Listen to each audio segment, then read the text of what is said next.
Gen Z kids, நம்ம first time voters, நம்ம புது வாக்காளர்கள், நம்ம நண்பா நண்பிகள், அவங்க ரொம்ப கேர்ஃபுல்லாக இருக்கணும்.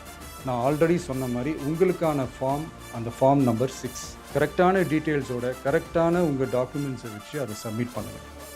ஏன்னா வரப்போகிற தேர்தலில் நீங்கள் தான், அந்த ஜென்சி வாக்காளர்கள் தான் மிக முக்கியமான ஒரு ஃபோர்ஸ் அப்படின்றது எல்லாருக்குமே தெரிஞ்ச ஒரு விஷயம். உங்களை டிஸ்டர்ப் பண்ணுறதுக்கு, உங்கள் பேரை அதில் இன்க்ளூட் பண்ணாமல் செய்கிறதுக்கு என்னென்ன வேலைகள் செய்யணுமோ, என்னென்ன தில்லுமுள்ளு வேலைகள் செய்யணுமோ எல்லாமே அவங்க செய்வாங்க.